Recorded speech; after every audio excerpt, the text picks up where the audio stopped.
नमस्कार सभी को स्वागत है आपका अपने YouTube चैनल टारगेट सरकारी भर्ती के अंदर। आज हम बात करेंगे संविदा लेखा सहायक। आने वाले दिनों में संविदा लेखा सहायक का जो एग्जाम होना है उसके अंदर आपका सिलेबस है। तो सिलेबस का एक भाग है भौतिक और रासायनिक अभिक्रियाएं व प्रकाश विज्ञान पर आधारित 50 मोस्ट इंपोर्टेंट MCQ आपको इस वीडियो के अंदर बताने वाला हूँ। वीडियो के अंदर बने रहेंगे। यदि आप मेरे चैनल पर पहली बार है, अभी तक आपने चैनल को सब्सक्राइब नहीं किया तो चैनल को सब्सक्राइब कर ले, बेल आइकन ऑन कर ले, क्योंकि इस सिलेबस के नेक्स्ट पार्ट के वीडियो भी आपको इस चैनल पर मिलने वाले हैं। यदि आप संविदा लेखा सहायक भर्ती परीक्षा की तैयारी कर रहे हैं तो आप हमारे चैनल से आवश्यक रूप से जुड़े, क्योंकि इस चैनल पर संविदा लेखा सहायक के सिलेबस से जुड़े और भी वीडियो आने वाले हैं। तो यहाँ पर आप देखेंगे भौतिक और रासायनिक अभिक्रिया व प्रकाश विज्ञान पर आधारित तो आपके सिलेबस का एक पार्ट है। यहाँ पर आपका पहला प्रश्न है, लोहे में जंग लगना किस प्रकार की अभिक्रिया है। लोहे में जंग लगना किस प्रकार की अभिक्रिया है। आपको इस प्रकार से 4 ऑप्शन दिए हुए मिलेंगे, ऑक्सीकरण, अपचयन, संघटन, अपघटन। तो यहाँ पर आप व्याख्या से समझेंगे। पहले, जब लोहा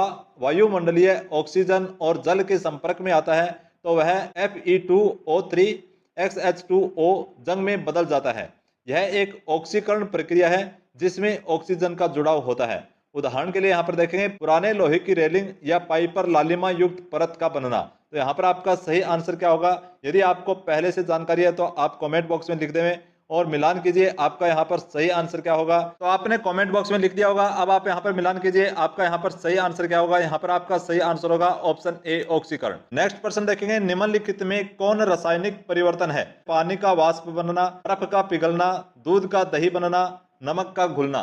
तो यहाँ पर आप व्याख्या से समझेंगे। इसमें दूध में मौजूद लैक्टोज नामक शर्करा लैक्टिक अम्ल में परिवर्तित हो जाती है। यह एक स्थायी रासायनिक परिवर्तन है। तो उदाहरण के लिए यहाँ पर देखें, गर्मी में दूध को खुला छोड़ देने पर वह खट्टा होकर दही बन जाता है। तो यहाँ पर आपका सही आंसर क्या होगा, जल्दी से आप कमेंट बॉक्स में लिखिए और यहाँ पर मिलान कीजिए। आपका यहाँ पर सही आंसर होगा ऑप्शन सी, दूध का दही बनना, ऑप्शन सी। नेक्स्ट प्रश्न नंबर 3 देखेंगे, हाइड्रोजन को हटाने की क्रिया को क्या कहते हैं। तो यहाँ पर आपको 4 ऑप्शन दिए हुए मिलेंगे। इन 4 ऑप्शन में सही आंसर क्या है, मेरे आंसर बताने से पहले आप कमेंट बॉक्स में लिख दिया करें। तो आप इसको समझे पहले व्याख्या से कि जब किसी यौगिक से हाइड्रोजन को हटाया जाता है तो उसे ऑक्सीकरण की प्रक्रिया माना जाता है। उदाहरण के लिए CH3CH2OH, CH3CHO plus H2, ethanol से एसीटैल्डिहाइड बनना। तो यहाँ पर आपका सही आंसर अब क्या होगा, अब आप कमेंट बॉक्स में लिखिए और यहाँ पर आप मिलान कीजिए। यहाँ पर आपका सही आंसर होगा ऑप्शन ए, ऑक्सीकरण। नेक्स्ट प्रश्न नंबर 4 देखेंगे, निम्नलिखित में से कौन सी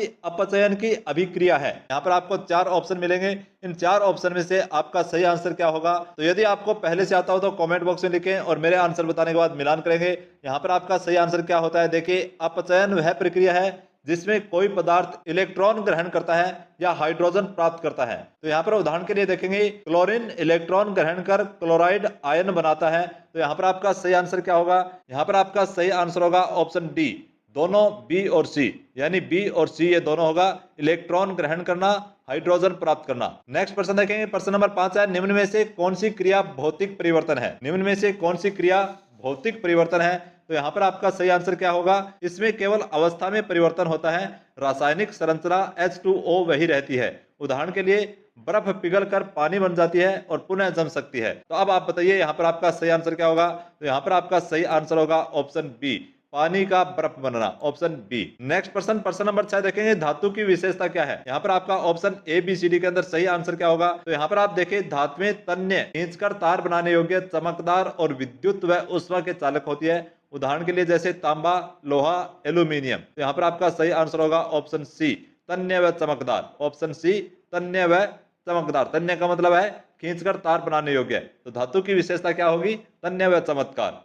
नेक्स्ट प्रश्न देखेंगे, प्रश्न नंबर 7 है, अधातु की प्रमुख विशेषता क्या है। तो यहाँ पर आपका सही आंसर जल्दी से कमेंट बॉक्स में लिखिए और इसको समझिए पहले। अधातु सामान्यतः विद्युत और ऊष्मा के कुचालक होते हैं और भंगुर होते हैं। उदाहरण के लिए यहाँ पर देखेंगे, सल्फर, फास्फोरम, ऑक्सीजन। तो यहाँ पर आपका सही आंसर क्या होगा। यहाँ पर आपका सही आंसर होगा ऑप्शन बी, विद्युत और ऊष्मा के कुचालक। अधातु की प्रमुख विशेषता क्या है, विद्युत और ऊष्मा के कुचालक है। नेक्स्ट प्रश्न नंबर 8 देखेंगे, निम्न में से कौन सी धातु अम्ल से अभिक्रिया कर हाइड्रोजन गैस उत्पन्न करती है। यहाँ पर आपके 4 ऑप्शन दिए हुए हैं। इन चारों ऑप्शन में से सही आंसर क्या होगा, पहले यहाँ पर समझेंगे। सक्रिय धातुएं जैसे Zn अम्लों के साथ प्रतिक्रिया करके हाइड्रोजन गैस छोड़ती है। उदाहरण आप यहाँ पर देखेंगे। अब आप बता दीजिए यहाँ पर आपका सही आंसर क्या होगा। तो यहाँ पर आपका सही आंसर होगा option A, Zn, option A, ZN। Next प्रश्न नंबर 9 है हाइड्रोकार्बन क्या होते हैं।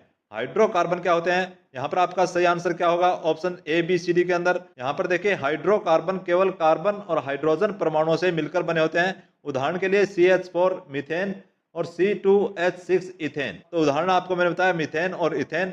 अब यहाँ पर देखिए आपका सही आंसर क्या होगा, तो यहाँ पर आपका सही आंसर होगा ऑप्शन ए केवल C और H से बने यौगिक। तो यहाँ पर आपका सही आंसर होगा ऑप्शन ए केवल C और H से बने यौगिक। नेक्स्ट प्रश्न नंबर 10 है CNG का पूरा नाम क्या है। CNG का पूरा नाम यहाँ पर देखेंगे, ये प्रश्न मोस्ट इंपोर्टेंट प्रश्न है, आपसे यह आवश्यक रूप से पूछा जाएगा। यहाँ पर व्याख्या में देखिए CNG मुख्यतः मीथेन पर आधारित ईंधन है जिसे दाब में संग्रहित किया जाता है। उदाहरण के लिए ऑटो रिक्शा और कारों में उपयोग होता है। तो यहाँ पर आपका सही आंसर होगा ऑप्शन सी CNG मतलब compressed natural gas, option C. Next प्रश्न नंबर 11 देखेंगे CFC का उपयोग मुख्यतः किसमें किया जाता है, शीतलक में, उर्वरक में, औषधि में। तो यहाँ पर आपका सही आंसर क्या होगा CFCS क्लोरोफ्लोरोकार्बन का उपयोग फ्रिज, एयर कंडीशनर जैसे यंत्रों में शीतलक गैस के रूप में किया जाता है। तो यहाँ पर उदाहरण के रूप में आप देखेंगे R12 गैस जो फ्रिज की ठंडक के लिए जिम्मेदार होती है। तो अब आप कमेंट बॉक्स में लिखिए कि ऊपर के 4 ऑप्शन में से आपका सही आंसर क्या होगा। तो आपका सही आंसर होगा ऑप्शन बी शीतलक में। CFC का उपयोग शीतलक में किया जाता है, ऑप्शन बी आपका सही आंसर होगा। नेक्स्ट प्रश्न नंबर 12 है साबुन की सफाई क्रिया किस सिद्धांत पर आधारित है। तो यहाँ पर आपका option A B C D के अंदर सही आंसर क्या होगा, इसको समझिए। साबुन जल और तेल को इमल्सन में परिवर्तित करता है जिससे गंदगी हट जाती है। तो यहाँ पर उदाहरण के लिए देखेंगे हाथ या बर्तन धोते समय साबुन की झाग चिकनाई को साफ करती है। तो यहाँ पर आपका सही आंसर होगा ऑप्शन सी है इमल्सन। नेक्स्ट प्रश्न नंबर 13 है साबुन को डिटर्जेंट में बेहतर क्यों माना जाता है। तो यहाँ पर आपको 4 ऑप्शन दिए हैं, चारों ऑप्शन में से सही ऑप्शन क्या होगा। साबुन प्राकृतिक वसा तेल से बनता है और जैविक रूप से विघटित हो जाता है जबकि डिटर्जेंट सिंथेटिक होते हैं। तो यहाँ पर उदाहरण के लिए देखेंगे नारियल तेल से बना साबुन नदी या मिट्टी को नुकसान नहीं पहुंचाता है। तो यहाँ पर आपका सही आंसर होगा ऑप्शन बी है यह पर्यावरण अनुकूल है। साबुन को डिटर्जेंट से बेहतर क्यों माना जाता है, क्योंकि यह पर्यावरण अनुकूल है। नेक्स्ट प्रश्न नंबर 14 देखेंगे कीटनाशकों के अत्यधिक प्रयोग से क्या प्रभाव पड़ता है। तो यहाँ पर आपको 4 ऑप्शन दिए गए हैं, चारों ऑप्शन में से सही ऑप्शन क्या होगा जल्दी से आप कमेंट बॉक्स में लिखिए और मिलान कीजिए। यहाँ पर देखिए कीटनाशक केवल हानिकारक कीटों को नहीं बल्कि मित्र कीटों को भी मार सकते हैं जिससे जैव विविधता घटती है। उदाहरण के लिए यहाँ पर देखेंगे DDT के अंधाधुंध प्रयोग से पक्षियों की संख्या में गिरावट देखी गई। तो यहाँ पर अब आपका सही आंसर क्या बनता है, यहाँ पर आपका सही आंसर बनेगा ऑप्शन सी जैव विविधता में कमी आती है। नेक्स्ट प्रश्न नंबर 15 देखेंगे परावर्तन किस नियम पर आधारित होता है। तो यहाँ पर आपको 4 ऑप्शन दिए हैं, चारों ऑप्शन में सही आंसर क्या होगा। परावर्तन में आपतन कोण और परावर्तन कोण समान होते हैं, दोनों किरणें आपतन बिंदु पर अभिलंब के साथ एक ही तल में होती है। उदाहरण के लिए देखेंगे दर्पण में चेहरा दिखना। तो यहाँ पर आपका सही आंसर होगा ऑप्शन डी प्रकाश परावर्तन के नियम, ऑप्शन डी। नेक्स्ट प्रश्न नंबर 16 है अपवर्तन रिफ्लेक्शन किस स्थिति में होता है। तो यहाँ पर आपको 4 ऑप्शन दिए हैं, एक ही माध्यम में, निर्वात में, 2 विभिन्न अपवर्तनांक वाले माध्यमों के बीच, धातु में। तो यहाँ पर अब व्याख्या से समझेंगे जब प्रकाश एक माध्यम से दूसरे में जाता है जैसे वायु से जल तो उसकी चाल बदलती है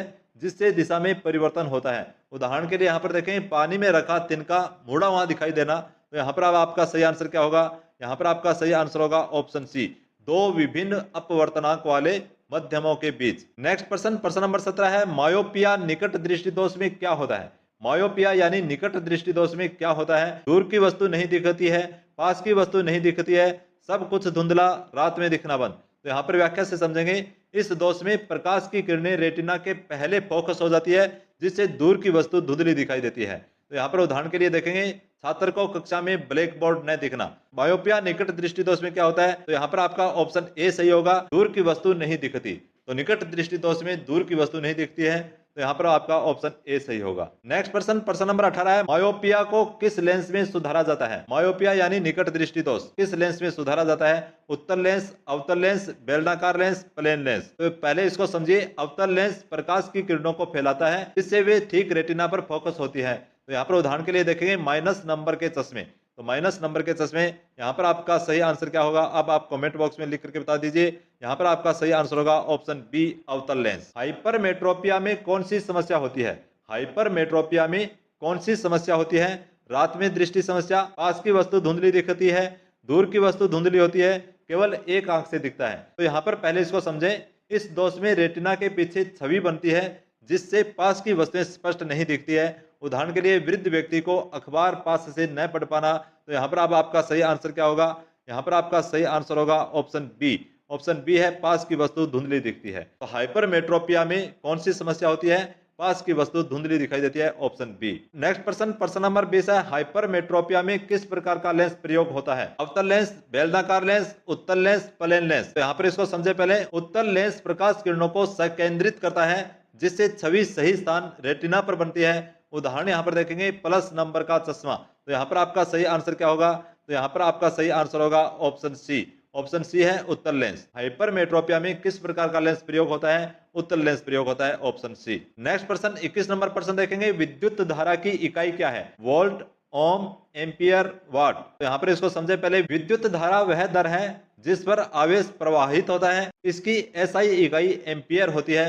उदाहरण के लिए मोबाइल चार्जर पर लिखा होता है आउटपुट 5 वाट 2A एम्पियर। तो अब आप समझ गए होंगे कि आपका यहाँ पर सही आंसर क्या होने वाला है। तो यहाँ पर आपका सही आंसर होगा ऑप्शन सी, एम्पियर। विद्युत धारा की इकाई क्या है? एम्पियर है। नेक्स्ट प्रश्न नंबर 22 है, घरेलू विद्युत संयोजन किस क्रम में किया जाता है? तो यहाँ पर आपका सही आंसर क्या होगा? Option A B C D के अंदर। तो यहाँ पर देखेंगे समांतर संयोजन में प्रत्येक उपकरण को अलग अलग लाइन मिलती है, जिससे सभी को पूरा वोल्टेज मिलता है। उदाहरण के लिए पंखा बंद करने पर बल्ब चालू रहता है। तो यहाँ पर आपका सही आंसर क्या होगा? आप कमेंट बॉक्स में लिखिए और मिलान कीजिए। यहाँ पर आपका सही आंसर होगा ऑप्शन बी, समांतर क्रम। तो घरेलू विद्युत संयोजन किस क्रम में किया जाता है? समांतर क्रम में किया जाता है, ऑप्शन बी। नेक्स्ट प्रश्न है, साधारण विद्युत सेल में दो मुख्य भाग होते हैं। Option A B C D के अंदर आपका सही आंसर क्या होगा? यहाँ पर देखिए, कैथोड वह इलेक्ट्रॉन है जिसमें इलेक्ट्रॉन बाहर आते हैं, जबकि एनोड वह है जहां इलेक्ट्रॉन प्रवेश करते हैं। उदाहरण के लिए टॉर्च की बैटरी। तो यहाँ पर आपका सही आंसर क्या होगा? आपने कमेंट बॉक्स में लिख दिया होगा।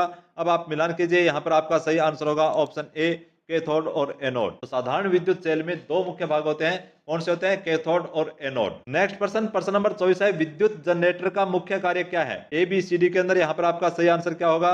यहाँ पर देखिए, जनरेटर घूमने से विद्युत उत्पन्न करता है। यह प्रेरण सिद्धांत पर आधारित है। उदाहरण के लिए पावर कट में जनरेटर से घर की लाइटें जलाना। तो यहाँ पर आपका सही आंसर होगा ऑप्शन बी, यांत्रिक से विद्युत ऊर्जा। तो विद्युत जनरेटर का मुख्य कार्य क्या है? यांत्रिक से विद्युत ऊर्जा। नेक्स्ट प्रश्न नंबर 25 देखेंगे, रिमोट सेंसिंग तकनीक का उपयोग किसमें किया जाता है? Option A B C D के अंदर आपका सही आंसर होगा रिमोट सेंसिंग उपग्रहों और सेंसर के माध्यम से पृथ्वी की सतह, पर्यावरण और मौसम की जानकारी एकत्रित करता है। तो यहाँ पर उदाहरण के लिए देखेंगे, इसरो द्वारा मौसम की पूर्व चेतावनी देना। तो यहाँ पर आपका सही आंसर होगा ऑप्शन बी। ऑप्शन बी है जलवायु परिवर्तन निगरानी। रिमोट सेंसिंग तकनीक का उपयोग किसमें किया जाता है? जलवायु परिवर्तन निगरानी, ऑप्शन बी। नेक्स्ट प्रश्न नंबर 26 है, सूचना तकनीक इंफॉर्मेशन टेक्नोलॉजी का प्रयोग इनमें किसमें नहीं होता? इनमें किसमें नहीं होता? बैंकिंग, शिक्षा, फसल कटाई, ई कॉमर्स। तो यहाँ पर आपका सही आंसर क्या होगा? फसल कटाई एक शारीरिक प्रक्रिया है जिसमें आईटी का प्रत्यक्ष प्रयोग नहीं होता है। उदाहरण के लिए ट्रैक्टर या हार्वेस्टर द्वारा कटाई। तो यहाँ पर आपका सही आंसर क्या होगा? ऑप्शन सी, फसल कटाई। सूचना तकनीक का प्रयोग इनमें किसमें नहीं होता है? फसल कटाई में नहीं होता है, ऑप्शन सी आपका सही आंसर होगा। नेक्स्ट प्रश्न 27 नंबर प्रश्न है, वायुमंडल में सर्वाधिक मात्रा में पाई जाने वाली गैस कौन सी है? Oxygen, carbon dioxide, nitrogen, helium. ये मोस्ट इंपॉर्टेंट प्रश्न है, आपसे आवश्यक रूप से पूछा जाएगा। यहाँ पर देखिए, नाइट्रोजन वायुमंडल में लगभग 78% पाई जाती है। उदाहरण के लिए हम जो हवा में सांस लेते हैं उसमें अधिकांश नाइट्रोजन होती है। तो यहाँ पर आपका सही आंसर होगा ऑप्शन सी, नाइट्रोजन। वायुमंडल में सर्वाधिक मात्रा में पाई जाने वाली गैस ऑप्शन सी, नाइट्रोजन है। नेक्स्ट प्रश्न नंबर 28 है, परिस्थितिकी तंत्र के मुख्य घटक है। परिस्थितिकी तंत्र के मुख्य घटक है केवल जीव जंतु, केवल पौधे, जैविक और अजैविक घटक, केवल जल। तो यहाँ पर देखें, पारिस्थितिकी तंत्र में जीवित पौधे, जानवर और निर्जीव, मिट्टी, जल, वायु दोनों शामिल होते हैं। उदाहरण के लिए जंगल और तालाब। तो यहाँ पर आपका सही आंसर होगा ऑप्शन सी, जैविक और अजैविक घटक। परिस्थितिकी तंत्र के मुख्य घटक है जैविक और अजैविक घटक। 29 नंबर प्रश्न है, नाइट्रोजन चक्र में सबसे महत्वपूर्ण भूमिका निभाने वाले जीव है पौधे, कीड़े, बैक्टीरिया, काई। तो यहाँ पर देखेंगे, नाइट्रोजन को अमोनिया, नाइट्रेट और नाइट्राइट में बदलने का कार्य बैक्टीरिया करते हैं। तो उदाहरण यहाँ पर आपको दिया हुआ है बैक्टीरिया। तो सही आंसर आपका होगा ऑप्शन सी, बैक्टीरिया। नाइट्रोजन चक्र में सबसे महत्वपूर्ण भूमिका निभाने वाले जीव है ऑप्शन सी, बैक्टीरिया। नेक्स्ट प्रश्न 30 नंबर प्रश्न है, फूड वेब का क्या अर्थ है? फूड वेब का क्या अर्थ है? यहाँ पर आपको 4 ऑप्शन दिए हुए हैं, तो इनमें से आपको सही आंसर बताना है। यहाँ पर देखिए, पारिस्थितिकी तंत्र में एक ही जीव कई जीवों का शिकार या शिकारी हो सकता है, जिससे कई खाद्य श्रृंखलाएं आपस में जुड़ती है। तो यहाँ पर आपका सही आंसर होगा ऑप्शन सी, कई खाद्य श्रृंखलाओं का जाल। तो फूड वेब का क्या अर्थ है? कई खाद्य श्रृंखलाओं का जाल। 31 नंबर प्रश्न यहाँ पर आपके लिए है, बायोटेक्नोलॉजी का मुख्य उद्देश्य क्या है? पर्यावरण सफाई, जैविक खेती, अनुवांशिक परिवर्तन, कीट नियंत्रण। बायोटेक्नोलॉजी में डीएनए को बदलकर नए गुणों वाले जीव उत्पन्न किए जाते हैं। उदाहरण के लिए बीटी कपास, कीट प्रतिरोधी फसल। तो यहाँ पर आपका सही आंसर क्या होगा? यहाँ पर आपका सही आंसर होगा ऑप्शन सी, अनुवांशिक परिवर्तन। तो बायोटेक्नोलॉजी का मुख्य उद्देश्य क्या है? अनुवांशिक परिवर्तन, ऑप्शन सी। नेक्स्ट प्रश्न 32 नंबर प्रश्न है, बायो पेमेंट का क्या अर्थ है? बायो पेमेंट का क्या अर्थ है? ABCD के अंदर आपको सही आंसर बताना है। बायो पेमेंट उन जीव या जैव तकनीकों पर अधिकार है जो वैज्ञानिकों ने विकसित की है। उदाहरण के लिए एक नई दवा का बायो पेमेंट। तो यहाँ पर आपका सही आंसर होगा ऑप्शन सी, जैविक खोजों का अधिकार। तो बायो पेमेंट का क्या अर्थ है? जैविक खोजों का अधिकार। तो 33 नंबर प्रश्न देखेंगे, स्टेम सेल का प्रमुख उपयोग क्या है? तो यहाँ पर आपको 4 ऑप्शन दिए गए हैं, इन चारों में से सही आंसर क्या होगा? यहाँ पर देखिए, स्टेम सेल शरीर की कोई भी कोशिका बनने में सक्षम होती है। उदाहरण के लिए रीढ़ की हड्डी की चोट का उपचार। तो अब आप बता दीजिए यहाँ पर आपका सही आंसर क्या होगा? यहाँ पर आपका सही आंसर होगा ऑप्शन बी, नई कोशिकाएं बनाना। तो स्टेम सेल का प्रमुख उपयोग क्या है? यहाँ पर आपका सही आंसर होगा नई कोशिकाएं बनाना, ऑप्शन बी। 34 नंबर प्रश्न है, क्लोनिंग क्या है? क्लोनिंग क्या है? उत्तक को जोड़ना, एक समान जीव बनाना, जीवाणु नियंत्रण, कोशिका विभाजन। तो यहाँ पर देखिए, क्लोनिंग में एक जीव की सटीक अनुकृति तैयार की जाती है जिसका डीएनए एक समान होता है। उदाहरण के लिए यहाँ पर देखेंगे, डोली भेड़ है जो पहला क्लोन किया गया स्तनपायी है। तो यहाँ पर आपका सही आंसर क्या होगा? ऑप्शन बी, एक समान जीव बनाना। तो क्लोनिंग क्या है? एक समान जीव बनाना। 35 नंबर प्रश्न देखेंगे, टेस्ट ट्यूब बेबी तकनीक को क्या कहा जाता है? डीएनए परीक्षण, गर्भाशय प्रत्यारोपण, क्लोनिंग, IVF। तो यहाँ पर आपका सही आंसर क्या होगा? देखिए, IVF इन विट्रो फर्टिलाइजेशन, निषेचन, भ्रूण को महिला के गर्भाशय में प्रत्यारोपित किया जाता है। उदाहरण के लिए बांझपन के इलाज में उपयोग। तो यहाँ पर आपका सही आंसर क्या होगा? Option D, IVF। Test tube baby तकनीक को क्या कहा जाता है? IVF कहा जाता है, in vitro fertilisation, option D. Next प्रश्न 36 नंबर प्रश्न है, कृत्रिम गर्भाधान में क्या किया जाता है? भ्रूण का चयन, अंडाणु निकालना, शुक्राणु गर्भाशय में डालना, क्लोन बनाना। तो यहाँ पर इसको समझें, इस प्रक्रिया में पुरुष के शुक्राणु को महिला के गर्भाशय में कृत्रिम रूप से प्रविष्ट करवाया जाता है। उदाहरण के लिए पशुपालन में अधिक उपजाऊ नस्लें प्राप्त करना। अब आप बता दीजिए यहाँ पर आपका सही आंसर क्या होगा? तो यहाँ पर आपका सही आंसर होगा ऑप्शन सी, शुक्राणु गर्भाशय में डालना। कृत्रिम गर्भाधान में क्या किया जाता है? शुक्राणु गर्भाशय में डालना, ऑप्शन सी। नेक्स्ट प्रश्न 37 नंबर प्रश्न है, मधुमक्खी पालन में मुख्य रूप से क्या प्राप्त होता है? रेशम, शहद, दूध, ऊन।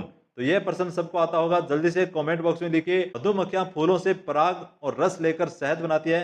उदाहरण के लिए अपिस मेलिफेरा प्रजाति। अपिस मेलिफेरा प्रजाति मधुमक्खियों की एक प्रजाति होती है। तो यहाँ पर आपका सही आंसर क्या होगा? यहाँ पर आपका सही आंसर होगा ऑप्शन बी, शहद। मधुमक्खी पालन में मुख्य रूप से क्या प्राप्त होता है? शहद प्राप्त होता है, ऑप्शन बी। नेक्स्ट प्रश्न, सेरीकल्चर का संबंध किससे है? यहाँ पर आप देखिए, चाय उत्पादन, रेशम उत्पादन, पशुपालन, जैविक खाद। तो यहाँ पर आपका सही आंसर क्या होगा? सेरीकल्चर में रेशम के कीड़ों का पालन कर उनसे कोकून से रेशम निकाला जाता है। उदाहरण के लिए टसर, मूंगा, एरी रेशम। तो यहाँ पर आपका सही आंसर होगा ऑप्शन बी, रेशम उत्पादन। तो सेरीकल्चर का संबंध किससे है? रेशम उत्पादन से है। 39 नंबर प्रश्न देखेंगे, डेयरी उद्योग का मुख्य उत्पाद क्या होता है? रेशम, मांस, दूध, ऊन। तो ये सबको पता है, जल्दी से कमेंट बॉक्स में लिखिए। और यहाँ पर समझिए, डेयरी उद्योग गाय भैंस से दूध निकालकर दूध व दुग्ध उत्पाद तैयार करता है। उदाहरण के लिए दूध, दही, पनीर। तो यहाँ पर आपका सही आंसर होगा ऑप्शन सी, दूध। डेयरी उद्योग का मुख्य उत्पाद क्या होता है? दूध, ऑप्शन सी। 40 नंबर प्रश्न देखेंगे, रक्त समूह की खोज किसने की थी? तो यहाँ पर आपका सही आंसर क्या होगा? यहाँ देखिए, 1901 में लैंड स्टीनर ने A, B और O रक्त समूहों की खोज की थी। तो उदाहरण के लिए यहाँ पर देखिए, रक्तदान के समय रक्त समूह मिलान आवश्यक होता है। तो यहाँ पर आपका सही आंसर क्या होगा? यहाँ पर आपका सही आंसर होगा ऑप्शन बी। ऑप्शन बी है AB लैंड स्टीनर। 40 नंबर प्रश्न देखेंगे, AB रक्त समूह में कौन कौन से एंटीजन होते हैं? तो यहाँ पर आपका सही आंसर क्या होगा? यहाँ देखिए, AB रक्त समूह में RBC की सतह पर A और B दोनों एंटीजन होते हैं। उदाहरण के लिए AB समूह है सार्वभौमिक ग्राही। तो यहाँ पर आपका सही आंसर क्या होगा? यहाँ पर आपका सही आंसर होगा ऑप्शन सी, A और B दोनों। AB रक्त समूह में कौन से एंटीजन होते हैं? A और B दोनों होते हैं। 42 नंबर प्रश्न, O रक्त समूह में क्या होता है?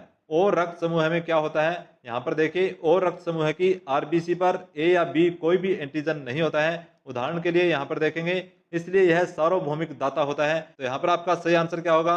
ऑप्शन ए, कोई एंटीजन नहीं। और रक्त समूह में क्या होता है? कोई एंटीजन नहीं होता है। ऑप्शन ए आपका सही होगा। 43 नंबर प्रश्न, और रक्त समूह को सार्वभौमिक दाता क्यों कहा जाता है? कोई एंटीजन नहीं होता, इसलिए सभी से मेल खाता है, सबसे अधिक पाया जाता है, केवल ए को दे सकता है। तो यहाँ पर देखें, एंटीजन न होने के कारण यह किसी भी रक्त समूह को दिया जा सकता है। उदाहरण के लिए आपातकालीन रक्तदान। तो यहाँ पर आपका सही आंसर क्या होगा? यहाँ पर आपका सही आंसर होगा ऑप्शन ए, कोई एंटीजन नहीं होता। तो और रक्त समूह को सार्वभौमिक दाता क्यों कहा जाता है? क्योंकि इसमें कोई एंटीजन नहीं होता। ऑप्शन ए आपका सही आंसर होगा। नेक्स्ट प्रश्न नंबर 44 है, हीमोग्लोबिन का क्या कार्य है? हीमोग्लोबिन लाल रक्त कणिकाओं में पाया जाता है और यह फेफड़ों से शरीर के अंगों तक ऑक्सीजन पहुंचाता है। उदाहरण के लिए हीमोग्लोबिन की कमी एनीमिया। हीमोग्लोबिन की कमी एनीमिया यानी खून की कमी से एनीमिया होता है। तो यहाँ पर आपका सही आंसर होगा ऑप्शन बी, ऑक्सीजन परिवहन। हीमोग्लोबिन का कार्य क्या है? ऑक्सीजन परिवहन करना। नेक्स्ट प्रश्न 45 नंबर प्रश्न है, टीबी रोग का कारण क्या है? टीबी रोग का कारण क्या है? वायरस, कवक, बैक्टीरिया, परजीवी। तो यहाँ पर आप पहले समझें, टीबी माइक्रोबैक्टीरियम ट्यूबरकुलोसिस नामक जीवाणु से होता है। उदाहरण के लिए फेफड़ों में संक्रमण होना। तो अब आप समझ गए होंगे कि आपका यहाँ पर सही आंसर क्या होगा। तो यहाँ पर आपका सही आंसर होगा ऑप्शन सी, बैक्टीरिया। टीबी रोग का कारण क्या है? बैक्टीरिया है। 46 नंबर प्रश्न है, टीबी के लिए कौन सा टीका लगाया जाता है? Polio, BCG, MR, DPT. तो जल्दी से आप कमेंट बॉक्स में लिखिए। और यहाँ पर देखिए, बीसीजी टीका बच्चों को टीबी से बचाने के लिए किया जाता है। उदाहरण के लिए यहाँ पर देखें, जन्म के तुरंत बाद लगाया जाता है। तो यहाँ पर आपका सही आंसर होगा ऑप्शन बी, बीसीजी। 47 नंबर प्रश्न है, प्रदूषण के प्रकार कौन कौन से हैं? वायु, जल, ध्वनि, सभी। तो यहाँ पर आपका सही आंसर क्या बैठता है? पर्यावरण में हानिकारक तत्व मिलने से वायु, जल, ध्वनि, मृदा प्रदूषण होते हैं। उदाहरण के लिए वाहन धुआं, वायु प्रदूषण। तो यहाँ पर आपका सही आंसर क्या होगा? यहाँ पर आपका सही आंसर होगा ऑप्शन डी, सभी। वायु प्रदूषण के प्रकार कौन से हैं? वायु, जल, ध्वनि। तो इसलिए यहाँ पर आपका सही आंसर होगा ऑप्शन डी, सभी। नेक्स्ट प्रश्न 48 नंबर प्रश्न है, अम्ल वर्षा का मुख्य कारण क्या है? CO2 गैस, जल वाष्प, SO2 और NO2 गैसें, धूलकण। तो पहले यहाँ पर समझें, ये गैसें जल वाष्प के साथ मिलकर H2SO4 और HNO3 बनाती है, जिससे अम्ल वर्षा होती है। उदाहरण के लिए प्रदूषण वाले क्षेत्रों में पेड़ मर जाते हैं। तो यहाँ पर आपका सही आंसर क्या होगा? यहाँ पर आपका सही आंसर बैठेगा ऑप्शन सी, SO2 और NO2 गैसें। अम्ल वर्षा का मुख्य कारण क्या है? SO2 और NO2 गैसें। नेक्स्ट प्रश्न 49 नंबर प्रश्न देखेंगे, ओजोन परत का मुख्य कार्य क्या है? ओजोन परत का मुख्य कार्य पृथ्वी को गर्म करना, ऑक्सीजन बनाना, यूवी किरणों से बचाना, वर्षा कराना। तो यहाँ पर देखें, ओजोन परत सूर्य से आने वाली हानिकारक पराबैंगनी यूवी किरणों को रोकती है। तो यहाँ पर उदाहरण दिया गया है, ओजोन क्षरण से स्किन कैंसर का खतरा है। तो यहाँ पर आपका सही आंसर बैठेगा ऑप्शन सी, यूवी किरणों से बचाना। ओजोन परत का मुख्य कार्य क्या है? यूवी किरणों से बचाना। तो आज के वीडियो का लास्ट और अंतिम प्रश्न है, यदि आप मेरे चैनल पर पहली बार है, आपने चैनल को अभी तक सब्सक्राइब नहीं किया है, तो पहले चैनल को सब्सक्राइब कर लेवें, बेल आइकन ऑन कर लेवें। और इस प्रश्न का जवाब क्या है आप कमेंट बॉक्स में लिख करके बताएंगे, क्योंकि इस प्रश्न का जवाब मैं आपको नेक्स्ट वीडियो के अंदर देने वाला हूं। इसलिए मैं बार बार आपको कह रहा हूं कि चैनल को सब्सक्राइब कर लेवें, बेल आइकन ऑन कर लेवें, ताकि 50 नंबर से आगे के प्रश्नों का मैं नेक्स्ट वीडियो जब भी लेकर के आऊं तो आपके मोबाइल के अंदर एक मैसेज आ जाए, एक नोटिफिकेशन आ जाए कि इस चैनल पर नेक्स्ट वीडियो आपके लिए डाला जा चुका है। तो यहाँ पर आपका सही आंसर क्या होगा आप कमेंट बॉक्स में लिखेंगे, मिलान करेंगे नेक्स्ट प्रश्न के साथ। तब तक सभी को जय हिंद, वंदे मातरम।